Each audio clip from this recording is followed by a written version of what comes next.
সবাই কেমন আছেন? নিশ্চয়ই ভালো। কিভাবে সুস্বাদু এবং মুখরোচক খাবার বানানো যায় আজকের ভিডিওতে আমরা সেটাই দেখব। এটা দেখতে যতটা সুস্বাদু, খেতেও অনেক সুন্দর এবং তৈরি করতেও অনেক সহজ। এর সাথে আসুন চলে যাই আজকের ভিডিওতে। ভিডিওটি খুবই মনোযোগ সহকারে দেখবেন, কারণ এর মাঝে থাকবে বেশ কিছু টিপস এবং ট্রিক্স। আমরা যে আলুর দমটি বানাবো তার জন্য প্রথমে আমরা কিছু আলু কেটে এখানে সিদ্ধ করে নিব। প্রথমে আমরা বানিয়ে নিব দই পরোটা। এর জন্য প্রথমে 1 কাপ টক দইয়ের সাথে মিশিয়ে নিব 1 চিমটি বেকিং পাউডার, 1 চিমটি সোডা, 1 চামচ চিনি এখানে দিয়ে এটাকে সুন্দরভাবে মাখিয়ে নেব। মাখিয়ে নেওয়ার 1 মিনিটেই এটা কাজ করতে শুরু করবে, ফার্মেন্ট হতে থাকবে। এখন আমরা আলাদা একটি পাত্রে 2 কাপ ময়দা নিয়ে নিব এবং সামান্য একটু লবণ দিয়ে নিব এবং আমাদের ফার্মেন্ট করা যে টক দইটা আছে সেটা এখানে ঢেলে দিব। টক দই এবং ময়দাটাকে সুন্দর করে মাখিয়ে নিব। প্রথমে কোনো পানি দিব না যতক্ষণ না এটা এ ধরনের শক্ত একটা ফিল আসে। দেখতেছেন আপনার একটা শক্ত ফিল চলে এসেছে। এরপর আমরা সামান্য একটু পানি দিয়ে এটাকে সুন্দর করে মাখিয়ে নিব। এখন সামান্য একটু তেল দিয়ে এটাকে সুন্দর করে মাখিয়ে নিব। আরেকটা জিনিস মাথায় রাখতে হবে, যেন মিশ্রণটা শক্ত বা নরম না হয়, সেদিকে খেয়াল রাখতে হবে। এখন আলাদা একটা পাত্রে রেখে এরপর হালকা একটু তেল দিয়ে এটাকে ঢেকে রাখবো, যেন এটা বাতাসে শক্ত হয়ে না যেতে পারে। এভাবে আমরা এটাকে 20 মিনিট রেখে দেব। এর মাঝে চলুন আমরা সবজিটা বানিয়ে নেই। সবজি বানাতে আমি এখানে নিয়েছি 2টা টমেটো, 9 থেকে 10টা রসুন কোয়া, 4টা শুকনো মরিচ, কিছু কাজু বাদাম। এগুলোকে একসাথে ব্লেন্ড করে নিচ্ছি।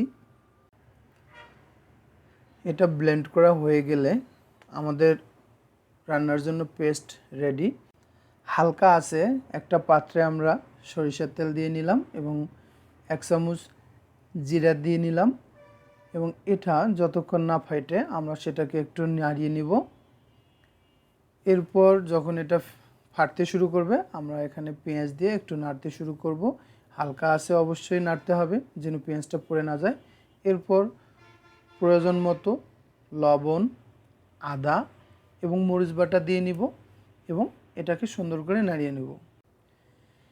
এটা তেল ছাড়তে শুরু করলে আমাদের বানানো পেস্ট এখানে ঢেলে দিব এবং আবার সুন্দর করে নাড়িয়ে এটাকে ঢেকে রাখবো 6 থেকে 7 মিনিট, যেন টমেটোটা সিদ্ধ হয়ে যায় বা কাঁচা ভাবটা না থাকে। এখন আমাদের সিদ্ধ করা আলুটাকে আমরা এখানে দিয়ে মেখে নেব।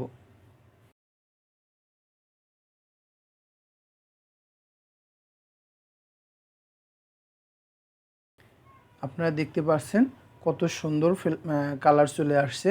এখন আলু এবং পেস্টটাকে মাখিয়ে নিয়ে 1 থেকে 2 মিনিট হালকা একটু পানি দিয়ে 1 থেকে 2 মিনিট ঢেকে রাখবো। এরপর দেখেন কত সুন্দর ফ্লেভার চলে এসেছে। এখন সামান্য একটু সরিষা বাটা বা কাসুন্দি দিয়ে নিতে পারেন, দিয়ে মেখে নেবেন। এর ওপর সামান্য একটু ধনেপাতা এবং কাঁচামরিচ ছড়িয়ে নিচ্ছি।